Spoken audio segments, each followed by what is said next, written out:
Story 1. I do not blame you. Do not worry about it. It is not happening. If you kill her, I will hurt you, just to confuse them. Story 2. My cousin said this in her speech at my aunt's wedding. It really hurt my aunt and her new husband. They had been together for 20 years before they married. He is a very nice man and they are madly in love. He treats her well. My cousin has never accepted him and he has never done anything wrong. Her reasons are shallow. She thinks he is not good-looking enough and does not have enough money. He is alternative, artistic, and a bit of a hippie, but he is also kind and caring. Her comment reinforced that she would not accept him regardless of how long they had been together or what he did. I went over immediately afterward, welcomed him into the family, and gave him a big hug. He later told me that meant a lot to him after what my cousin had said. Story 3. There is a classic green text in which a girl's father gets a young man alone, seats them on opposite sides of a table, and places a gun on the table without a word. Confused, the original poster places his own gun on the table as well. Story 4. I had a sailing buddy who owned a boat. One day we were going sailing with his daughter and her new boyfriend. He planned to give the boyfriend the lecture about collecting guns and to practice cleaning one while delivering it for extra measure. He chose a Mauser M43, which is normally never loaded. He pointed the muzzle at the ground, cleared the chamber, and there was a big boom. He blew a softball-sized hole in his bedroom floor. Cement dust covered everything. We did not go sailing that day. Story 5. A sibling said this to a potential boyfriend when he met him. This happened 10 years ago when I was in my mid-30s. It is not cute or protective to say shit like that to someone. I still get embarrassed thinking about it. Story 6. I first heard from him when my wife and I announced our engagement on Facebook. I received a message from a man I did not recognize from the United States. We live up here north of the wall. When I showed it to my wife, she said it was her uncle and gave an embarrassed look. He introduced himself by name and mentioned his service in the United States Marine Corps, then asked some intimidating questions. He often posts about his time in the Marine Corps and uses Semper Fi a lot, but my wife said he was medically discharged for psychological reasons after about a month. I would suggest letting your date know and seeing how they respond. My wife's reaction was an embarrassed eye roll. Now we laugh when he posts outrageous things on Facebook. In the days before the election, his posts became more extreme and less amusing. I do the Ralph Wiggum chuckle and it makes my wife giggle. Story 7. Pull out a list of date ideas and scratch off bare-knuckle boxing. Story 8. On our wedding day, my mother-in-law said something similar to me, and I found it insulting. Story 9. I'm not violent, and I hope you're not either. Why would you think I'd hurt her? What's behind this? I was a devastatingly annoying youth. I'm told you grow out of that, but I'm still waiting for that part. Story 10. Speak the line only if you are faster on the draw, then point finger guns at them while making an exaggerated smile. Story 11. The only logical answer is that everything they said about you was true. Story 12. As a woman, I would be mortified if a family member said that to someone I am seeing. Oddly enough, I would bet that my abusive former partner says that to people his daughter introduces him to. Story 13. I think the best response is calm confidence. Say, you do not have to worry about that. Listen, she is my priority. We are on the same side. My dad wanted to have that conversation with the significant other of one of my sisters. The rest of us said, Dad, your daughter carries a rifle and fights coyotes for a living. He is going to be more intimidated by her than you. Story 14. It is emotionally immature for anyone who says that. Honestly, just nod and ignore them. People who are hurting others are not dissuaded by this silliness. Story 15. My brother-in-law said something similar to me before my wife and I got married. We had been together 6 years at that point, and he had zero reason to think badly of me, so it really pissed me off. I looked him straight in the eyes and responded in a calm but very stern voice. Don't you ever threaten me again. He apologized and walked off. I'm not sure I would recommend that approach, but it worked out. We've been married 10 years now, and I consider him a close friend. Story 16 with disgust. Feels archaic. The whole dad reminding a new boyfriend he has a shotgun talk seems like something from when women were treated as property to be traded between families, not as people. It is even worse for a father or daughter when people say you will have to have that talk with every boyfriend who comes knocking, even when she is two. Yeah. Story 17. Okay. Look, man. Most young relationships do not work out, and adults know that. Let the old man puff up his chest and feel like a protector for a minute. You are sleeping with his daughter, laughing out loud. I have 7 sisters and have never interfered with their dating until one of them was actually physically abused. Then I was fully prepared to go to prison for a long time, and I put a stop to it. Story 18. We encountered a variation of that in our first year. A slightly drunk father and uncle at the end of Christmas dinner said, "Remember what you do to my daughter, you are doing to me too." I replied, "All right, gentlemen, where shall we start?" The look on their faces as the implication sank in was priceless. Story 19. I am 30. I have had enough bullshit in my life. If I ever hear that from my date's family or friends, I am going to stop seeing them. We are adults. Stop with that nonsense. Story 20. I would skip. The one and only time I have heard that phrase, the man was warped enough to do it. Story 21. I have actually talked with someone who made the "I will be cleaning my guns when he pulls up" joke. I said, "You do realize that would likely chase away any decent guy while not at all deterring a complete scumbag, do you not?" Story 22. Threatening the boyfriend is the worst way to keep your daughter, or anyone's daughter, safe. It actually increases the chance she will be in an abusive relationship. Your daughter does not want the boyfriend or ex to be harmed, and she does not want her father to go to jail. Because of that, she may hide abuse or warning signs. What to do to keep your daughter safe? Model good communication, healthy financial discussions, and respect for your spouse or partner in your relationship. Make sure your daughter has accurate sex education and understands birth control, sexually transmitted infections, and consent, even if you are Mormon or fundamentalist. Look for a fact-based sex education program that covers these topics so she is not misinformed. Teach that she can withdraw consent at any time and that failing to ask for or respect consent is concerning. Respect bodily autonomy at home. Do not force your child to hug someone who makes them uncomfortable. Ensure your daughter has financial autonomy and understands finances, so she feels confident she can support herself. Teach her that abusers often use subtle tactics to damage the victim's relationships with friends and family. If a person lies or shows multiple concerning behaviors over time, the solution is not couples counseling but ending the relationship. Bring up relationship topics in everyday conversations. For example, if a public figure says something disrespectful about women, ask whether that would be a red flag for someone dating that person. What keeps your daughter safe is her belief in herself and her belief that she can come to you with any issue at any time.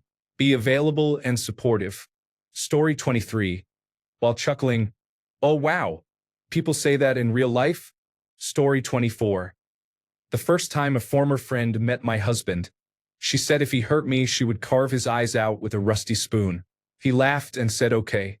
We are no longer friends for many reasons, and we have been together for over 13 years. From a woman's point of view, specifically my point of view, people who say things like that and mean them are not good to have around and do not matter. She is the only person who said that to him, and the only one who is no longer in my life more than a decade later. Story 25. Trust that your daughter will only be with someone who treats her right. Story 26. I had my girlfriend's dad grab the neckline of my shirt and ask what I was doing at his house. I looked at both his arms, made eye contact, and asked, "Standing?" I think he did it because it is a common gesture in movies and television. He seemed unsure what to do. Story 27. You do not have to threaten me. My parents raised me right. Story 28. I don't know, to me it's okay for a family to be a little worried about who a family member is dating, but "if you hurt her, I'll hurt you" is a little over the top and unnecessary. Story 29. You have nothing to worry about. Just so you know, I do not respond well to threats. Story 30. Too big a red flag for me. There are plenty of people with normal family and friends. Story 31. I would say something like, Wow. I came to meet you with nothing but good intentions, and your first response is that? Impressions go both ways, and frankly, that didn't impress me one bit. It doesn't tell me that you intend to show me any respect. Story 32. Parents, you love your daughter and would do anything to protect her. But she also needs the tools to make decisions on her own. When she must make a hard decision, she will not have you or other family members to help. These teenagers are likely to have sex. If you make threats, they will still have sex and may become good at lying to you. She may avoid talking to you. She needs to know she can come to you and that you will listen. Teach her about respect, consent, street smarts, birth control, condoms, self-defense, and menstrual products. Tell her you trust her to make the right choices and that no matter what happens you will always love her. Tell her you will not be there when she makes some decisions, and talk about choices that can affect the rest of her life, such as pregnancy and sexually transmitted diseases. Wrap up the evening. Give her a hug, shake her date's hand firmly, and say, "Have fun and be back by the agreed time. Goodbye." Story 33. I've only ever been hit with this dumbass proclamation once. It was from my now wife's best friend. I told her you get one chance at a first impression and you just made a really shitty one. She was artificially sweet to me after that and I was cold as fuck toward her. We don't see much of her these days. Story 34. I would be livid if my family or friends said that to a man I was seeing. First, threatening someone with physical violence for something there is no reason to think they would do is uncivil and unnecessarily hostile behavior. Second, it shows complete disregard for my ability to make good judgments. Sure, if the man laid hands on me, he may have a beating coming, but if he is just a dickhead, I will dump him. Physical violence would be uncalled for and grossly excessive. The friends and family of a partner are people who are going to be in your life. I would not blame a man if he did not want to be in a relationship where he is exposed to that, and would instead choose to leave while the relationship is young rather than letting it marinate. Story 35. My long-ago ex told me how verbally abusive her father had been when she was a child and a teenager. One day he and I were talking on a park bench while she played with her cousins and a sibling. He said, "If you hurt her, I will have to kill you." Without turning my head, I said exactly, "That is fair. But if you ever speak to her again the way you did when she was younger, you will wake up on the bottom of the lake with just enough air in the bag around your head to understand what is about to happen." He apologized to his daughter later that month. I do not recall him ever being alone in a room with me after that, so the delivery was spot on. Story 36. If you strike me down, I shall become more powerful than you can possibly imagine. Strike me down with all your hatred, and your journey to the dark side will be complete. Story 37. I never gave any of my daughters the talk. I assumed they were smart enough to know. Story 38. I don't intend to. You should respect her enough to know she wouldn't let me. Story 39. I am 42. If I were faced with this bullshit, I would silently turn around, walk out the door, drive away, and block her. I am a grown woman and I do not need this. This means you want me to marry you and not your daughter. Fuck that. Story 40. Thanks for the threats. It's nice to meet you. Then grab her and leave. We can come back when they apologize. Story 41. I guess I should break up with her now because the reality of relationships is that we all hurt each other sometimes. Honey, I am sorry, but I am not risking my life for this relationship. Goodbye. Story 42. If you threaten my life again, you and I are going to have a problem. Story 43. Cool. Bye. Then you leave. A family like that will be a nightmare to deal with down the road. Story 44. Would hurting her feelings or leaving a bruise count as hurting? I have been thinking about dying for a while, and this would be less shocking to my family than if I did it myself. I am sorry you are feeling this way. I cannot assist with self-harm or harming others. If you are in immediate danger, please call your local emergency number now. If you are in the United States, call or text 988 for immediate support. If you are elsewhere, please contact your local emergency services or crisis hotline, go to the nearest emergency room, or tell someone you trust how you are feeling. If you would like, I can help find local resources or contact options. Story 45. Every one of these posts asks, what's the best comeback when someone says X? The answer is usually to look at the person for a split second so they know you heard them, then ignore them. That will upset anyone. Story 46. With a nod, walk away, knowing that mature adults don't talk like this. Story 47. In this thread. Alright, you kids have fun. But if you hurt her, I will kill you, haha. Do not worry. She will be fine. But if anyone ever tries to harm her, I will kill them in the most painful way I can imagine. I do not mean only physically, but psychologically. I own guns, but that is just to threaten them into allowing me to restrain them. They will think giving me what I want is what they need to do to live when I show up with a .45 caliber handgun in their face in my United Parcel Service driver costume. I will zip tie their extended family, co-workers, and pet hamster to lawn chairs in the kitchen, while my yard shears make fingertips fall like autumn leaves onto the crimson linoleum. I am becoming aroused just thinking about it. I am just saying. Story 48. If someone verbally threatened my child, that person would be speaking to me very quickly. You want to play tough guy? Go ahead. Try that with a slightly unhinged adult. Story 49. I like how everyone who posts edgy, hardcore responses is likely too afraid to send their food back if it is prepared incorrectly. Laughing out loud. Story 50. This happened to me when I was 17. She was also 17. I calmly told him that I had very deep, respectful, affectionate feelings for his daughter, and that I felt bad she had to live with a toxic personality who presented himself as a protector. We would soon both be adults, and maybe it was wise to hold off dating until we graduated in a few months. She and her mother were heartbroken, but it led to heavy discussions between her parents about the father's treatment of others. Came out that he was having an affair, and they divorced soon after. Story 51. This happened to me. I said that was fine. You can keep her. I moved on. I have no time for drama. Story 52. A threat to commit murder is premeditated. I will let my lawyers know in advance. Story 53. I hope you taught her to fight her own battles. She's not a fucking piece of property. Story 54. People say it to sound tough or funny, but it is rude, presumptuous, and cliched. I always look annoyed. They must be hoping I will make promises, but I am not obsequious. Story 55. I say okay and walk away. I do not have time for overprotective bullshit. Story 56. I sucked it up and did not respond but let her know what happened. Story 57. Cancel the date and leave. I refuse to tolerate being spoken to that way. Story 58. There is a good chance their family and friends have already hurt or traumatized them somehow, so I would hand them a mirror. Sorry for the unserious response. Story 59. You chuckle, wink, and say, no worries. I will protect this princess with my life. Story 60. Okay, got it. And if anyone else hurts her, we will take care of them too. Story 61.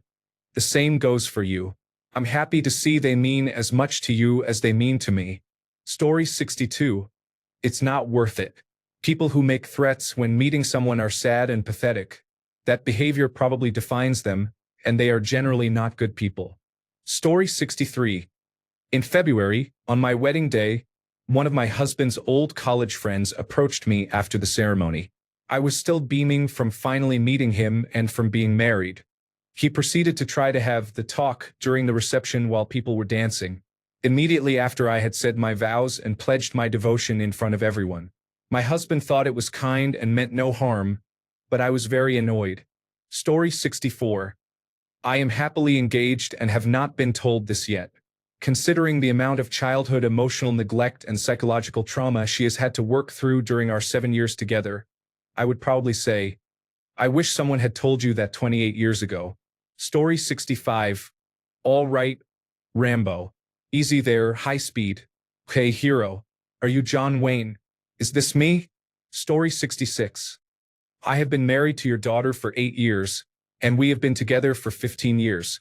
We have 2 children. I do not know what else you want from me. Story 67. I cannot assist with sexual content involving minors. Replace the minor with an adult and I can edit it. Edited version. Partner. Hurt my partner and I'll hurt you. Boyfriend. Do not worry, sir. We already have safe words. We are using red light and green light. Partner. Safe, sane, and consensual. Darling. Puts a ball gag on the boyfriend. Story 68. To be honest, every time a date's family has tried to threaten or intimidate me, it is a big enough red flag that I simply do not pursue that person anymore. If the parents think that violence is necessary to prevent or solve problems, I do not want to be around them or the person they helped raise. Both times I dated someone whose parents said something like that, the partner ended up being a really bad person. Since I started watching out for this, my relationships have been much more level-headed. In short, I am not interested in seeing you anymore. Story 69. My heart rate is monitored 24 hours a day, 7 days a week. If it stops, a team of assassins will be dispatched to kill you. Story 70. Oh, so are you a keyboard warrior and armchair quarterback too? To be honest, it's the quiet ones you have to worry about. Story 71. My girlfriend of 6 years, who I consider my future wife, had a friend who, after we first met, threatened to stick a screwdriver into my penis if I hurt her. I stared at her and told her to do it. When she stayed silent, I said that, in my experience, whenever I had heard this kind of speech, the person giving the "if you hurt her" lecture was usually a greater negative influence in the woman's life than I was. I am still dating her. The friend fell into a downward spiral after repeatedly returning to a man who was stringing her along without commitment. People who make this speech do it for their own emotional satisfaction. If they truly cared about the person they claim to defend, they would not immediately put the man on the defensive.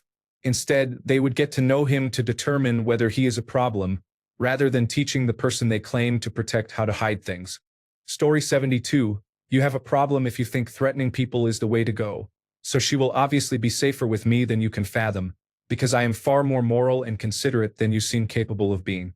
When I was a teenager, this was exactly what I said to a father who made a point of cleaning his guns at the kitchen table when I arrived to take his daughter on a date.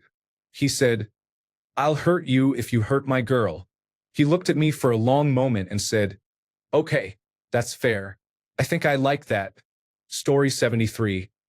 I would immediately tell my date that her family and friends threaten my life, and that I cannot see this relationship going anywhere until she deals with those specific people. Then I would name the people. Story 74. People say it because they have seen it on television, where it is used as a playful joke to show how close two characters are. In reality, it is fairly insulting and comes across as somewhat crazy. The best response is to nod along and try to appear serious. It is unlikely the person means any harm, but there is no need to take the risk. Story 75. I am Vietnamese American and took a girl to homecoming years ago. Her father gave me that speech. The interaction that followed. If she hurts me, I am pretty sure my mom would kill everyone in this house. We have guns. So did the soldiers sent to Vietnam. A very uncomfortable 2-minute silence followed before her brother finally came with his date. I laughed out loud. Story 76. The best thing I ever heard was when I told my daughter's boyfriend, as they were moving to Florida, "If I get any distress calls, I'll be down to take care of things." He replied, "If you get any distress calls, it will be me." Kept him. Story 77. Not in a mean way, but I laughed when my dad tried his version with my husband. I had not lived in the same house as my dad for years, and he had no say in my life. My husband thought it was funny and just smiled and nodded. Story 78. I silently judged the person who said that to me. It is cringy. Story 79. I would probably just lift my shirt so they could see my concealed handgun. Story 80. Assuming these things were done privately and under false pretenses, call her immediately and dump her while explaining that I am not going to play games with a father who clearly desires her sexually or with psychotic friends. Alternatively, were I the kind of person with the body and will for violence, I would simply tell these people to square up. Story 81. Do not misgender my boyfriend, please. Also, he is the top, not me. Story 82. I actually had this happen with my wife's brothers and guy friends. I told them that if they ever said that to me again, I was going to beat them up. I do not know what kind of white trash upbringing they had, but I was raised better than that. Story 83. Victoria warned Sarah that if she hurt Frank, Victoria would kill her and bury the body in a forest. Sarah said brightly, "Okay." Story 84. I ignored it. They thought they had intimidated me, but they had not, so I played along. I am now married to the girl. Story 85. Hurt her in what way? Be specific, because she sometimes likes being hurt. Story 86. You see that shotgun boy? Son's girlfriend's father. I have no doubt my son was raised right. If you threaten him again, I'll burn your house down. Me. Story 87. How is she gonna feel when I tell her about you threatening me? Story 88. It will only hurt a little at first. As long as she relaxes, she will be fine. Story 89. I have no intention of hurting her. You are embarrassing yourself. Story 90. Right back at you. It helps if you give a death stare while delivering it in a dead serious voice. I had a friend growing up whose dad was from Arkansas. One night she and I snuck out with another friend. When we returned to the house, her dad ran up to the car with a shotgun as we pulled in. The driver sped off, then dropped her about 5 blocks away and made her walk. She threw a fit, and he said, "Yeah, whatever. I am not getting shot for you." Story 91. My wife's uncle, not a biological uncle but a close friend of her father, tried to pull this at our wedding. He was already drunk and, while giving me a handshake, tried to squeeze my hand and give me the familiar warning about hurting his daughter. I was much larger than him and had no time for it, so I squeezed his hand until he got the message, patted him on the back, and sent him on his way. My wife and I had been together more than 10 years before we married. I almost laughed at first because I thought he must be joking. Story 92. I experienced this once with my ex. She thought it was the funniest thing ever, and when her friends stopped saying it, she kept repeating it, telling me about all the guns they owned, how her father knows how to hide a body, and how her family has a pronounced temper. In the end, she was the one who hurt me, so I now see it as a warning sign. Approach with caution. I do not trust people who find violence that hilarious. Story 93.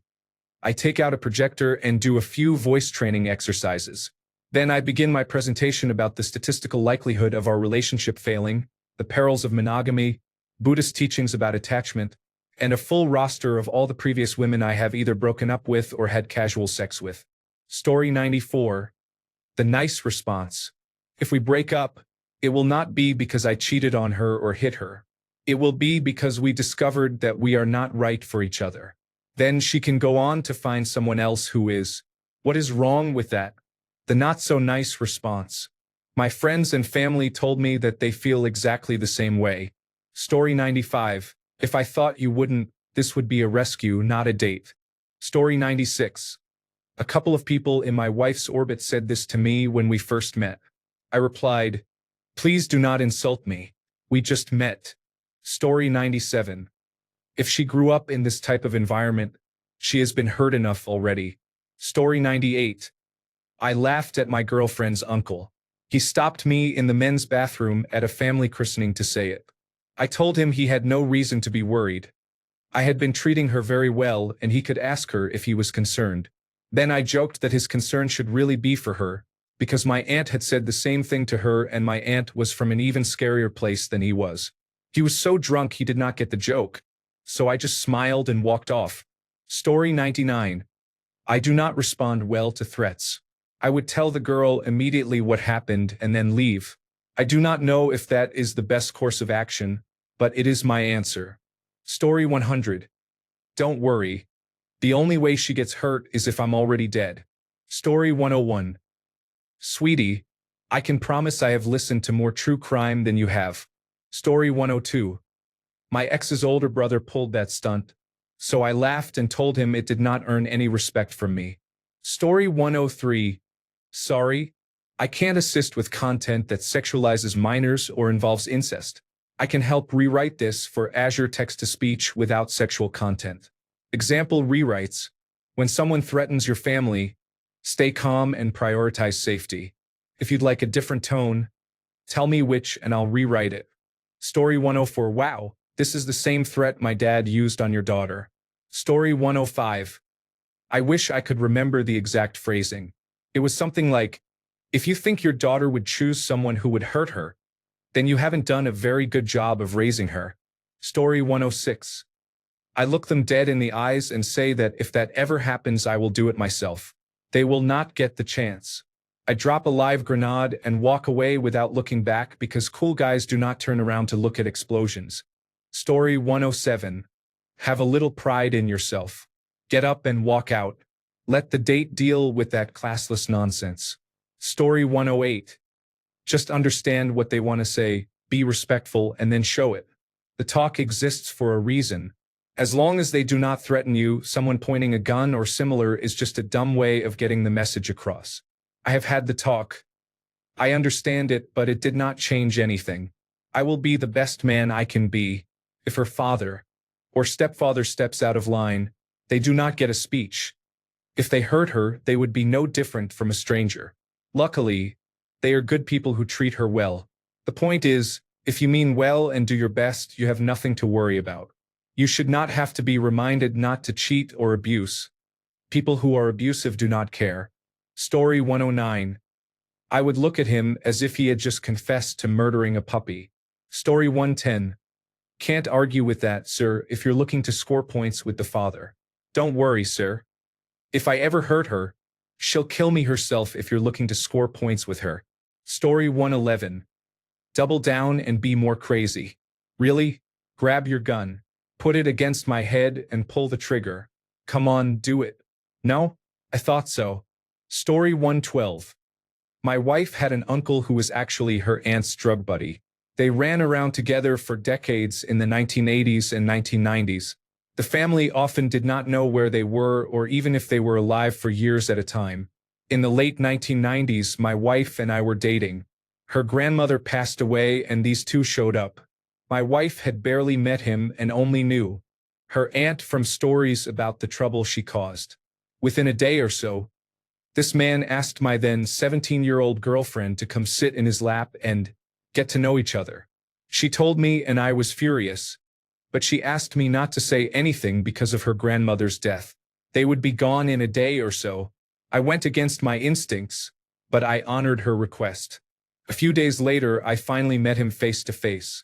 I am not a huge man, but I am big enough, and this man was thin from years of intravenous drug abuse. He told me, "If you hurt my niece, I'll kill you." I lost it and told him, "She and I have been friends since the 3rd grade, and I have never once seen you here or even heard of you. She does not know you well enough to consider you an uncle, and the fact that you have injected drugs with her aunt does not make you family to her. I would appreciate you taking that sentiment and shoving it into your veins, because we have been dating for years, and the family knows I am not going to hurt her." Her father heard the commotion and started toward us.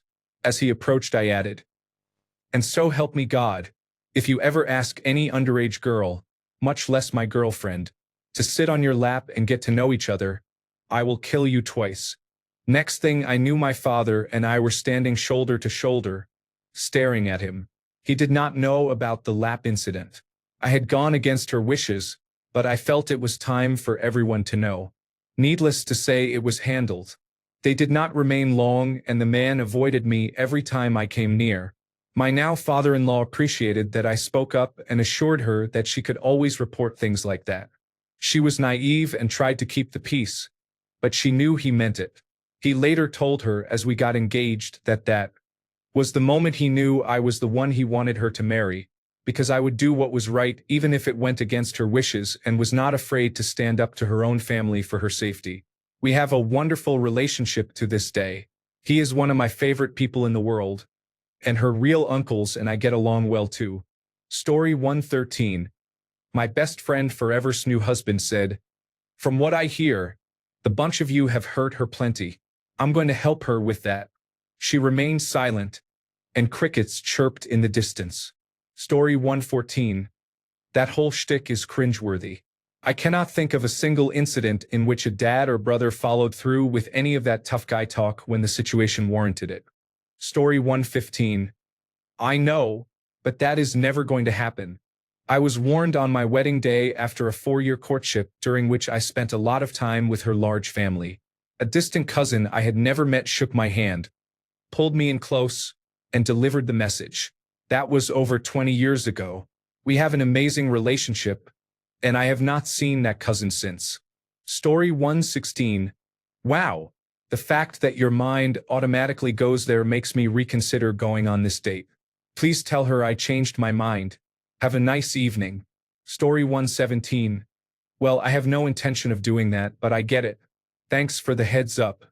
Otherwise, offer a tight-lipped smile and say, got it. I understand. Then move to the next subject. Story 118. Better people than you have tried. Come at the king, you better not miss. Can you feel the sexual tension here? Story 119. I am glad you care about her that much, but it will not be necessary. Story 120. I present to you the greatest mindfuck. If you hurt her, I'll kill you. Bland, near-dead fish eyes. Not if I kill myself first. Story 121. I drove to pick up a military brat from her parents' home. I was already sexually involved with her. They had moved to another county, well out in the suburbs. Ironically, her father and I were stationed at the same duty station. When I arrived, her mother acted strangely. Out of respect for how I was raised, I agreed to her request that I come into the house. The daughter did not come outside, by the way. I went into the house and her father was sitting on the couch with 2 guns on the table, some magazines, and a bunch of rounds. The daughter came downstairs and spoke to her mother. Her mother kept going in and out of the house, taking pictures of my car and writing down my license plate. The daughter was embarrassed. Her father got mad and yelled that he had told her to stay upstairs. Meanwhile, her brother came downstairs, made a bowl of cereal, and sat at the kitchen counter, pretending not to be nosy. Every time she tried to say something or peek downstairs, her father became more angry. He did not give me the usual, "you know that's my daughter" speech. He asked me to pick up a gun and start loading bullets with him, and he talked about growing up in the projects in his county and knowing people from my city from hanging in the streets back in the day. I kept it respectful, not because I was scared, but because I could not believe this television movie scenario was happening in real life, and because I did not want to cause trouble for her with her family. After about an hour, we left. I understand I was picking her up late. It was around 8 p.m., and these were her parents. But they made a big deal of it, and making me wait nearly 2 hours only made things later. I had sex with her that night, partly out of frustration with the hassle. I know he was upset because I dropped her off at home at 2 a.m. She was 20 and a sophomore in college. I was 21.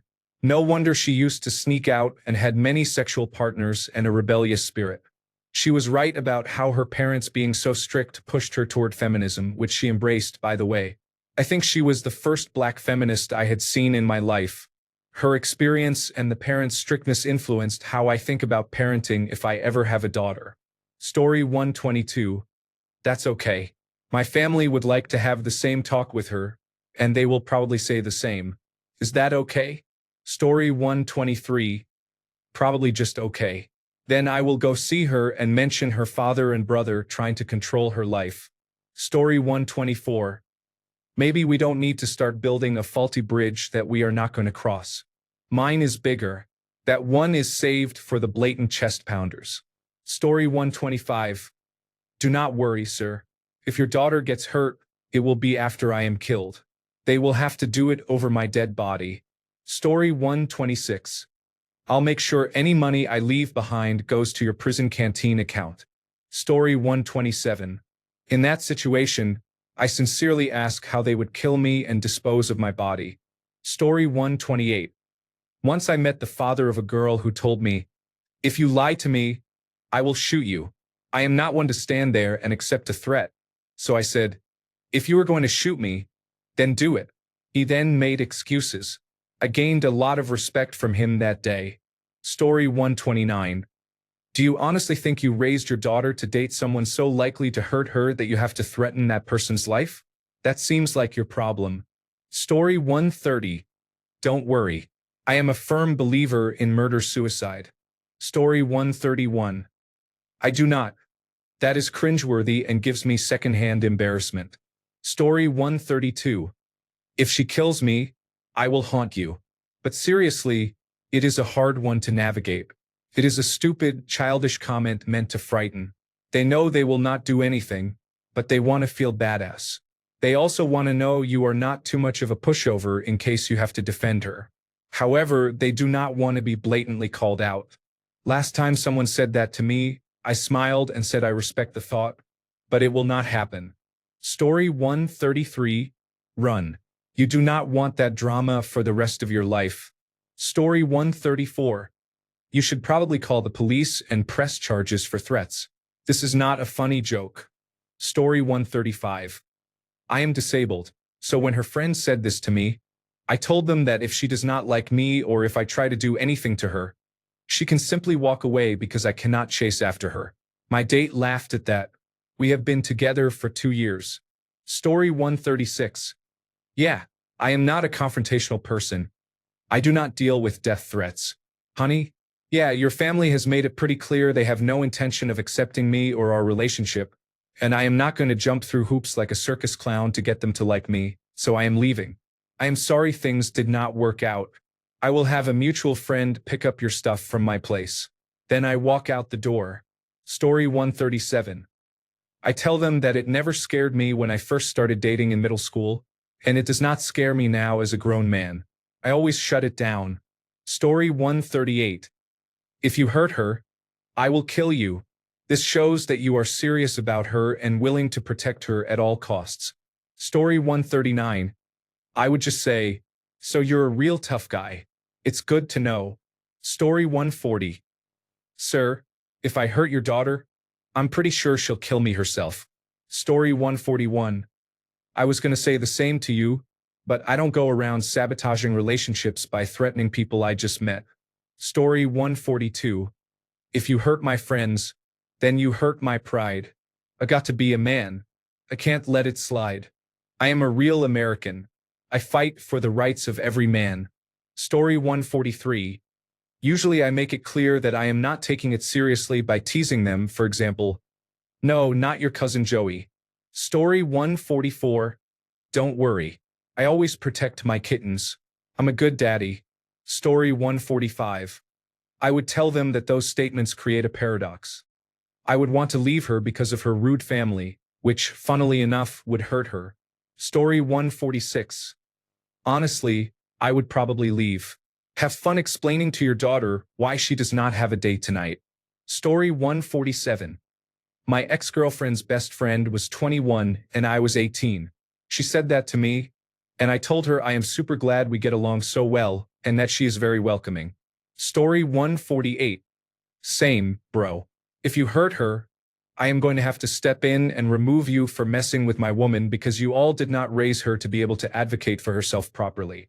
It is a real shame she is too dependent on others, but here we are. Story 149. And if I kill her, will you just hurt me? Ah, just kidding, Pops. Don't wait up. Story 150. They do not mean it. If their daughter were hurt, they would do nothing, and by saying that, they ensure she will not tell them anything. Story 151. Just laugh it off and say that was a good one. If he says he wasn't joking, then you already know to leave her where she is and let somebody else deal with that. Story 152. You laugh about it afterward in the car. A few years later, you find out that the same cousin who said it to you went to prison for stabbing a man at a bar. Story 153. I have said I am already dead inside, so it does not really matter. That always broke the ice, laughing out loud. Story 154. I have also said in response to that, your daughter already told me she was going to hurt and kill me. That is why I am dating her. I am into crazy women. That always made them laugh. Story 155. I would talk to my partner and ask whether they agree with this toxic behavior. Anyone who threatens the life of another person is glorifying violence. Story 156. Look deep into their eyes, pull them in for a hug, and hiss into their ear. She told me some things about you that you wish could have remained a secret, and I know where you live. You had better be on your best behavior from now on. Then pat their shoulder. laughing cheerfully but without breaking eye contact. Thanks a bunch for sticking around till the end of the video. Remember to subscribe, and until next time, stay awesome and goodbye.